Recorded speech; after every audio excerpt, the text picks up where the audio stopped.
It's time for Halloween. Who's ready to talk Halloween? Now, if you made it through my bad singing, I am the Scent Maven. Welcome back to my channel, Shopping in Scents, for a completely unrelated to scent video. This is going to be my top 13 for Halloween. These are my top recommendations of Halloween movies for 2020. So a couple of things to get out of the way. Number one, if you are afraid of scary movies, then obviously I wouldn't recommend any of these to you. Number two, I am not saying that these are the top 13 greatest movies of all time, because they are certainly not. Number three, I would not even say that these are my top 13 favorite. They're not my top 13 favorite. These are a good mix of all different kinds of scary movies that I have compiled into 13 that I am recommending for this year. I've done this list before. The movies change all the time, and some of them are repeat favorites, some of them are new.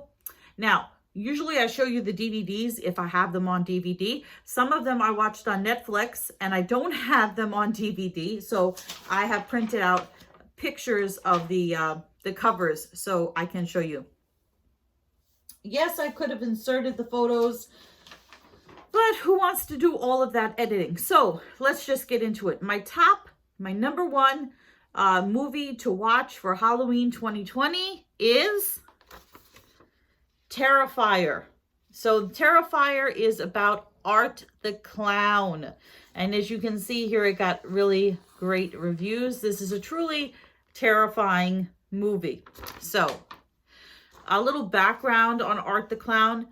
He was in a movie called All Hallows Eve, which I did not watch. I just watched bits and pieces. He had a small part in that movie. People seemed to like him the best, so they gave him his own movie. A sequel did come out, or is coming out. There's a trailer for it online. I haven't seen the sequel yet, so we're just going to talk about the original Terrifier. So Art the Clown, we don't know his backstory. We know nothing about him in the movie. They don't tell you where he comes from, who he is. We just know that he's a creepy clown. He does not speak. So he is mute. He does not speak in this movie.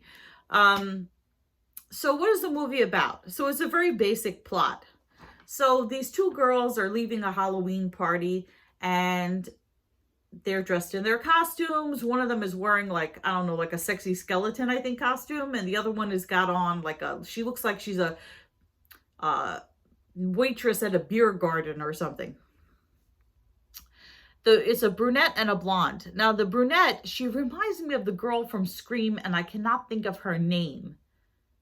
I'm going to have to, is it Jennifer Love Hewitt? Is that who I'm thinking of?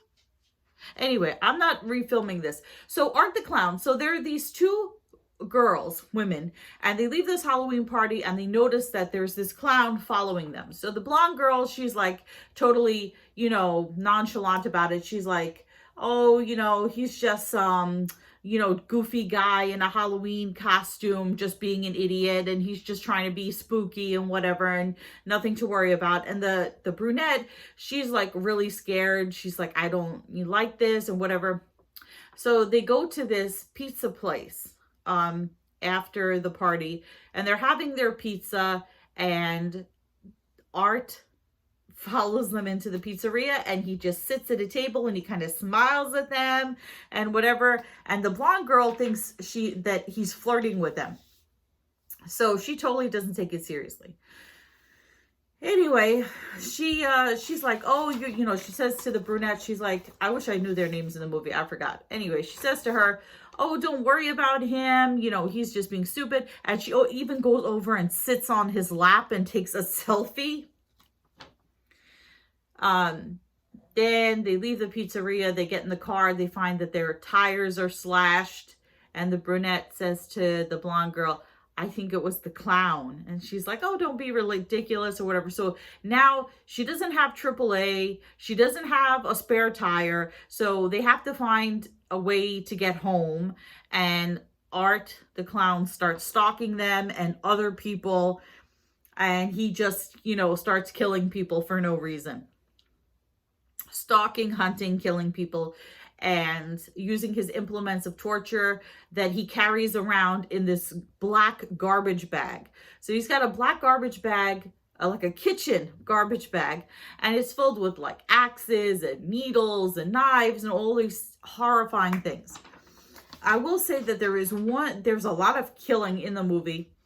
There is one scene that is particularly disturbing, and I'm not going to give too much away, but when you do watch it, you will know that you'll know. So I think this is a great movie because it's totally scary without having a lot of plot to it, without the main character, without Art ever speaking a word, and just the lighting and the way he moves and the way he smiles at people. It's terrifying. So I would say check out Terrifier. You will not be disappointed. It was on Netflix. It's not on Netflix anymore, sadly. I think you can rent it on YouTube. And I tried to buy it on Amazon on DVD, and it is sold out. Surprise, surprise, sold out. Okay, so now, if Terrifier is too much for you, I'm going to recommend this other clown movie, which I did watch on Netflix, which unfortunately is not on Netflix anymore. And this is Stitches. Stitches the Clown. So Stitches is more of like a funny, goofy horror movie. So this guy, he's got an English accent, right? This clown. He's a goofy clown at kids' parties, and he doesn't like his job, and he's really bad at it, and the kids don't like him, and they try to make his life miserable as he's at these parties. And when he's at this one party, because they play a trick on him. Well, you could see this in the trailer. So basically, they tie his shoelaces together, and he falls backwards into they have the dishwasher open, and there's a knife sticking up, and he falls backwards onto the knife and gets impaled, and he dies.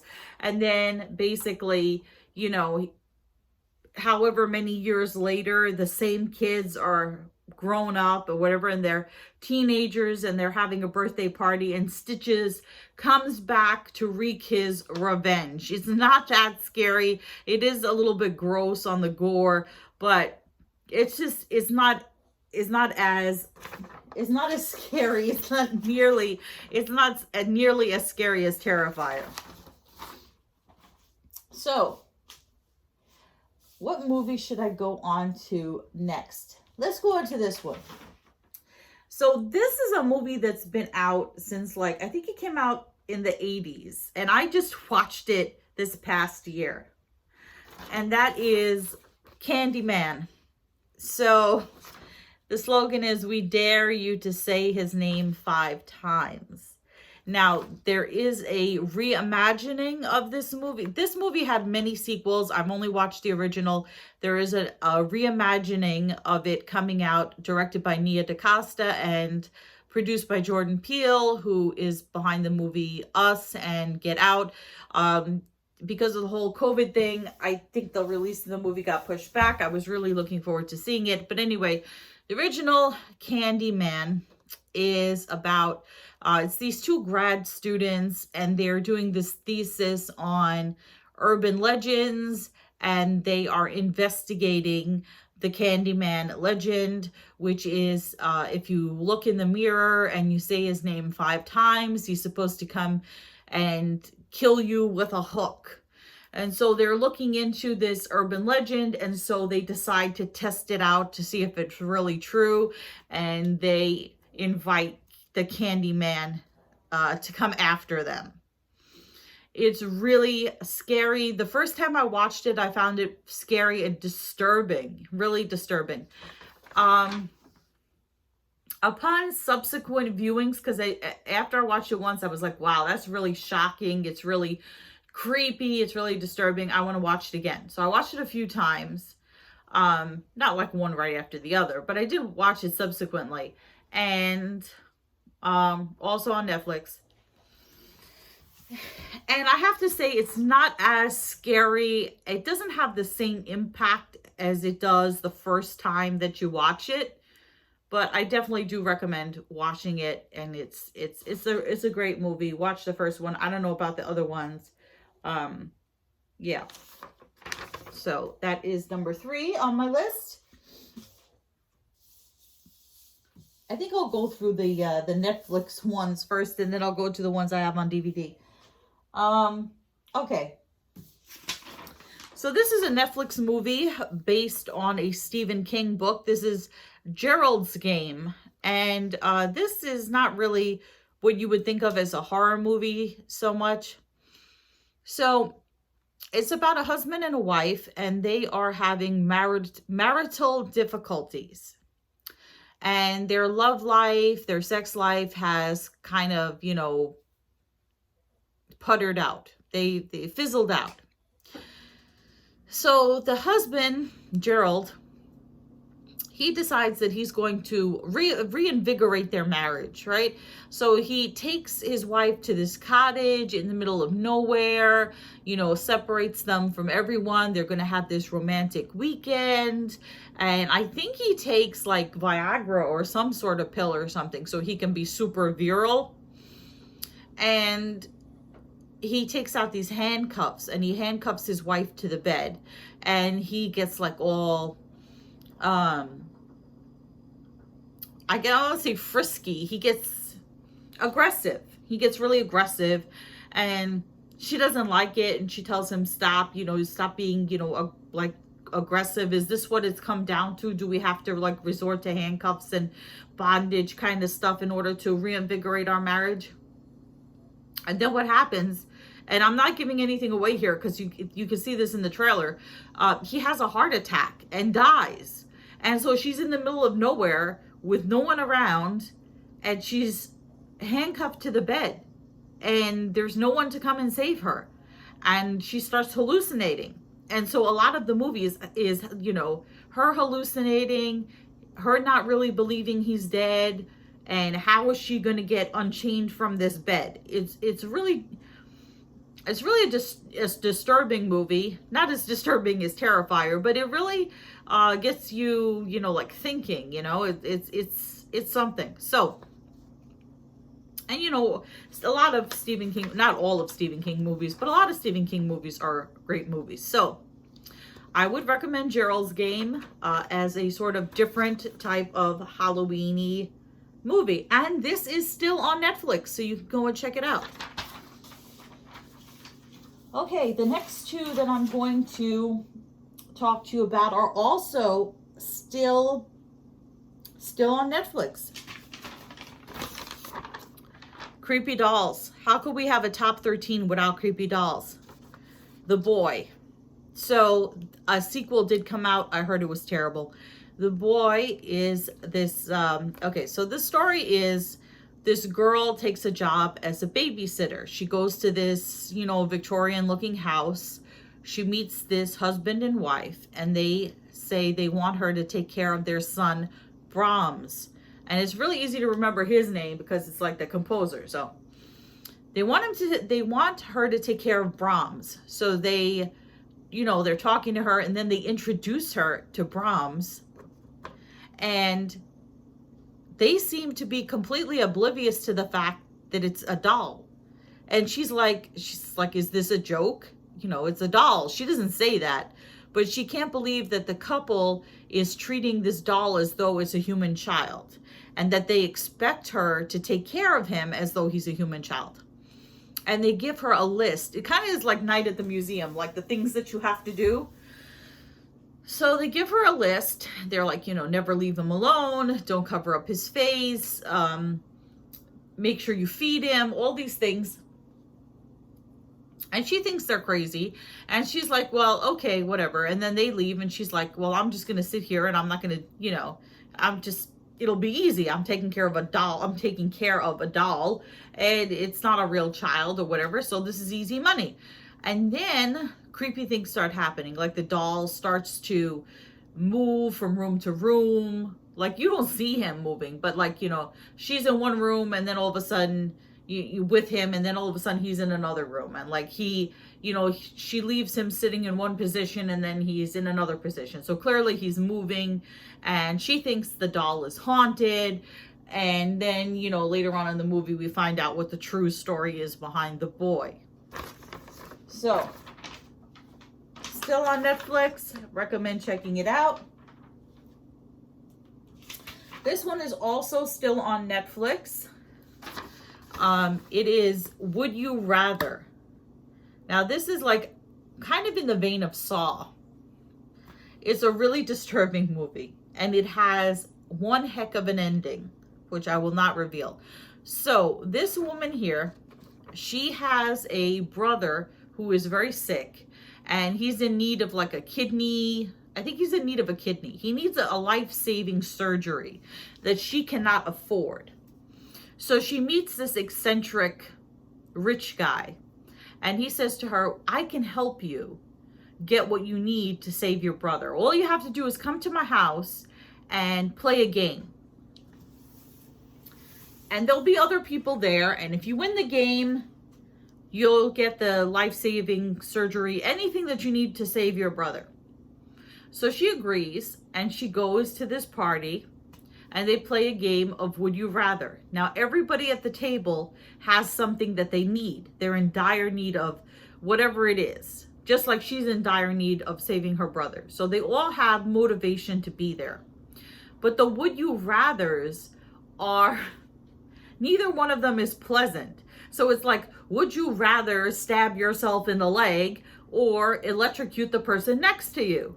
And then if you choose electrocute the person next to you, then when it's their turn, it's like, would you rather, bang your knee in the table or stab the person next to you in the eye? It's these horrible choices that these people have to make. It is like, how desperate are you to get what you want? What are you willing to do? And could you live with yourself doing these horrible things to another person? So highly recommend Would You Rather on Netflix. Go check it out. So those are the ones. Let me see, how many did I have here that I didn't actually own? 1, 2, 3, 4, 5, 6. So 6 of them I did not own. The remaining 7 I do own on DVD. And we're gonna talk about them. More scary movies. More scary movies. Are you ready? Okay. I think I have a good assortment here. So this one I just rewatched again recently. Yes, the sequel did come out. I did not watch the sequel. So that is Happy Death Day. So this is, I'm trying to see if they say what the girl's name is in here. I forget. Her name is like Bree or Blee or Bree. I forget what. Anyway. This is a fun horror movie. Okay. It has some funny moments. Yeah, there is killing, and it's a horror movie. It is scary. So it's sort of like Groundhog Day as a horror movie. So Happy Death Day is, there's this blonde, kind of conceited, mean girl type person, and she belongs to a sorority. She gets killed on her birthday, and then she keeps waking up to relive the same day. And she discovers that the only way, or she thinks the only way that she can stop the day from resetting and restarting itself and reliving the same day, is if she can figure out who her killer is and stop him before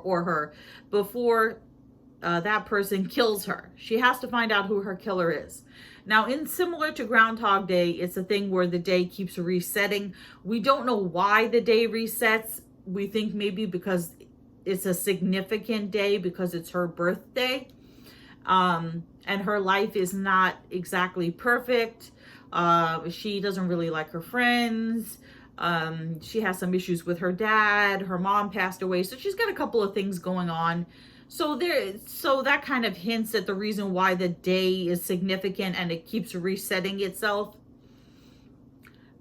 why she gets killed remains a mystery for most of the movie, and the killer remains a mystery for most of the movie. So she relives the same day over and over again until she figures out who her killer is and stops that person. And in the process, just like in Groundhog Day, she learns how to improve her life, and she learns who's really important to her. So Happy Death Day is a really just like fun, scary, creepy, but still comical kind of movie. So, what do I want to go to next? This one I just watched recently again. This is called The Others. It's with Nicole Kidman. This movie is a slow burn. So it's creepy, but it's a build up to the ending. So basically, this woman, she lives in this big house with her 2 children, and her servants have left her for some unknown reason. Her husband is out of the picture. He's at war. It takes place during, I forget, World War II. So she, how to explain this movie? She lives in this big house with her children. And like I said, her servants leave her. And then one day, these 3 people, they come to her door and they say they answer her ad in the newspaper for servants. And so she's explaining to them how they have to take care of the house. A lot of weird things, like her kids have extreme sensitivity to light, so the curtains always have to be drawn. You have, every time you go through one door, you have to close it behind you before you open another door. All these weird, creepy things. We don't know why, why they have this sensitivity to light, why she has this rule about closing doors, and all these other things. And then all of a sudden, she starts, her daughter claims that she sees ghosts, and the mom doesn't believe her. And then the mom starts hearing noises and seeing things, and the others, she sees the others or whatever, like hints of ghosts and haunting and whatever. But we don't find out what the true story is until the ending. So you really, so a lot of the movie is just like creepy sounds and jump scares and things like that. So it's not all that terrifying until it ramps up towards the ending, and then you get to the twist ending, and it's like shocking, and you're like, wow, that was a great movie. But you have to sit it out and wait till you get that surprise ending. So there's that. Let's go on to this one. One of my favorite movies of all time, completely underrated. This is unrated, but completely underrated movie. Just to go show you how long I've had this movie. I've had it from Blockbuster, okay? So that's how long I've loved this movie. This has come out in what year? 2008. This is with Kiefer Sutherland. So I watched this movie a bunch of times. I'm going to try to explain it in briefly. So Kiefer Sutherland plays a former police officer. I don't know, I forget why he's not on the police force, but he's a former police officer, and he's having some issues with his health or drinking or whatever. So he has to get another job. He gets a job as a night watchman at this abandoned, not mental hospital, that would make more sense, at this abandoned store, department store. It's like a giant department store, like a mall type department store. This huge place. He's the night watchman. The place had burned, was in a big fire. But I guess the company was trying to sell it, or they were in the midst of I don't know what. But the ruins of this burnt up building needed a night watchman. So he gets the job because the previous night watchman disappears, was murdered, killed, whatever. So he starts this job as this night watchman, and he notices in the department store that there are these mirrors everywhere. and some of them are covered up and stuff. And he starts seeing things in the mirrors. And then mysteriously he gets a package in the mail from the former night watchman talking about, you know, these different, you know, spirits and stuff and whatever. And they're trapped in the mirrors. So he has to figure out how to get rid of this evil spirit, you know, because it starts taking over his life. It tries to kill his wife, his son, his sister. The spirit comes after him because it wants something from him. I won't tell you what it is. It wants something from him. And unless he gives the spirit in the mirrors what it wants, it's going to continue to go after him. So anyway, it's a really, really great movie. It does have an amazing ending. Highly recommend Mirrors. Really, really good. So long. I got 4 more movies to go. So I'm going to try to explain them briefly. I'm trying to briefly. Okay, Devil. One of my favorite movies of all time. This is by M. Night Shyamalan, which I'm not a big fan of his, but this is a great movie. So, 4 people, they don't know each other. Their paths cross. They all get into the same elevator. The elevator gets stuck. They start dying one by one. They figure out that one of them is the devil, and they have to figure out which one of them is the devil. So that's basically it. So that's an easy one to explain.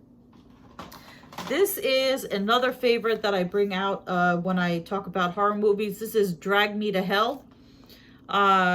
This is from Sam Raimi. So basically, this woman works at a bank. She's trying to get a promotion. In order to get the promotion, she has to make tough decisions as far as giving out loans and stuff. This old gypsy woman comes to her and says, you know, I need an extension on my mortgage or whatever I'm going to lose my home. And she wants to help her, but she also wants this raise. So she talks to her boss, and her boss says, listen, you know, it's a tough choice, your decision. So she decides not to give the woman the loan. And the gypsy woman puts a curse on her.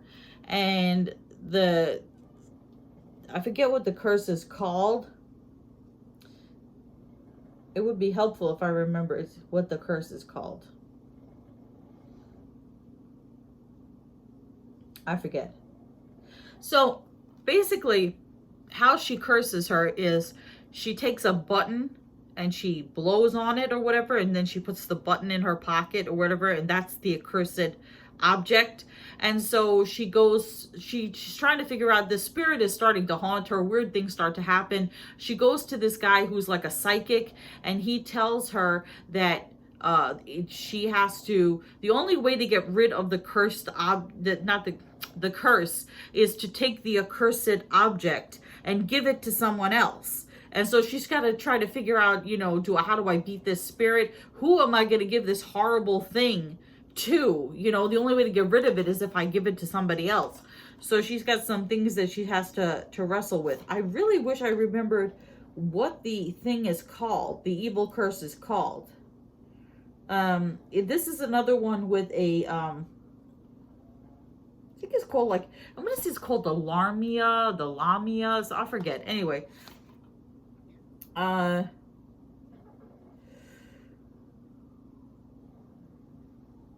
It has a shocking ending as well. It has a twist ending as well. So Drag Me to Hell is another great movie. This one, Jack the Ripper. Okay. This, I was so happy they released this on DVD. I bought this 10 years ago. I went to look it up on Amazon and it said I bought it 10 years ago.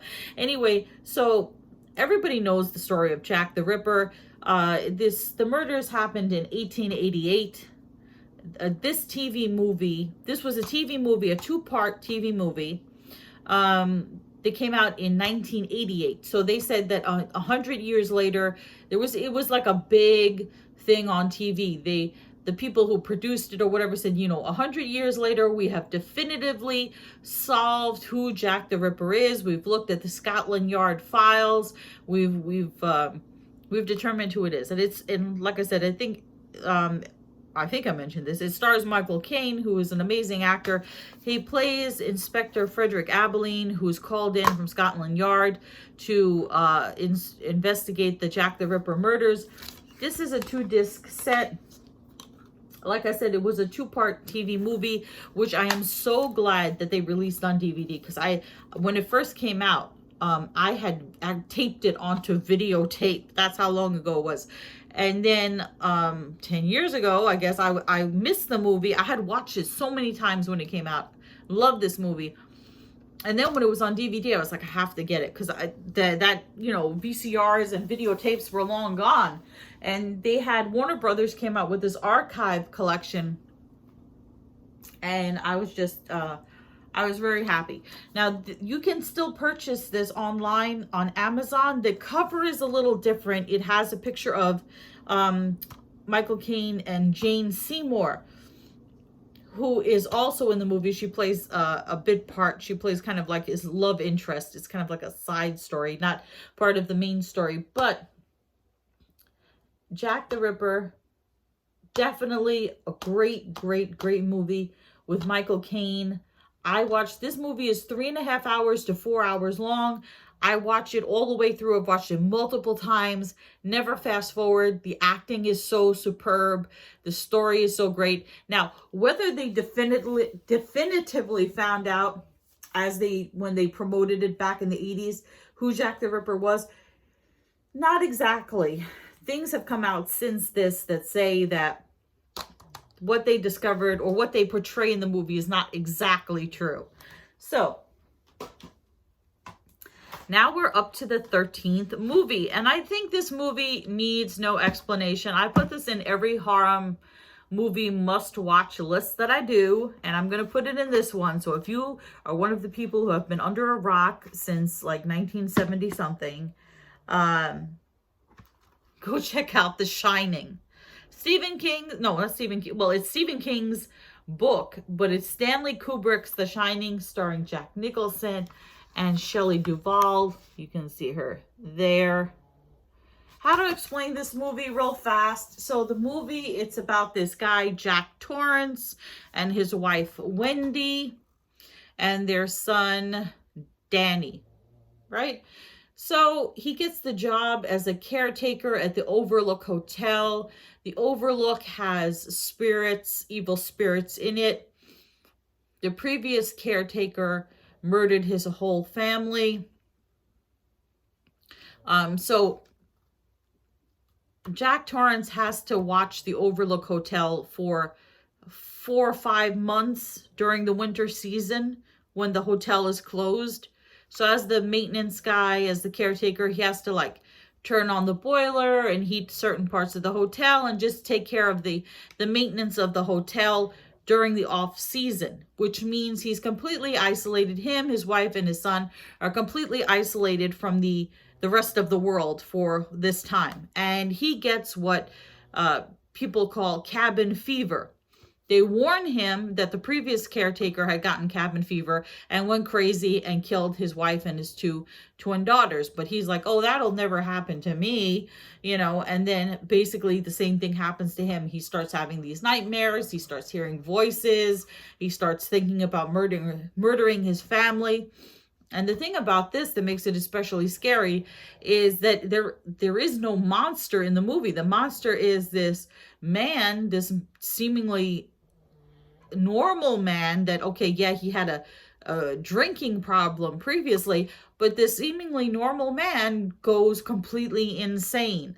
And we watch him lose his mind and turn on his family. And it is truly, truly terrifying.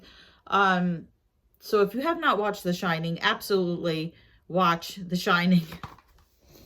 So that's it. Those are my top 13 to watch for Halloween. So my top 13 for Halloween. I know you guys are going to say, how could you have left out this movie and that movie? And there's so many horror movies that I could have mentioned, but I just narrowed it down to a mix of different types of movies that I thought you guys would enjoy. a variety, a good assortment. So remember to comment, rate, subscribe, and I will see you all in a future video. But until then, goodbye everyone out there in YouTube land.